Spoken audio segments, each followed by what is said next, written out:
nataka unifanyie kama mfupi. Alafu ananipigia simu, oya, unajua kila mtu anasema kama mfupi. Nikasema hamna shida. Soko la UMC kwa sasa hivi ni gumu sana.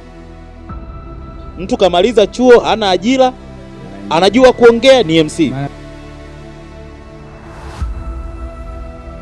Ukiwa inspired na MC mfupi, usifanye kitu kama mfupi 100%. Unajua kuna kipindi MC wengi, kila aliyekuwa anakuja akawa kama Garabii.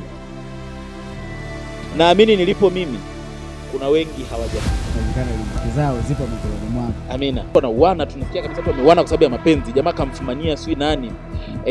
Sisi MC jamani, sisi sio wahuni, ila sisi ni wanaume kama wanaume wengine. MC gani yule wewe? Kwani anafanya sherehe ukumbi gani? Na sherehe ya nani? Yeye anafanya sherehe kubwa, yeye anafanya kama nani? Anatumia mdomo gani? Yule jamaa yule video zake chafu sana.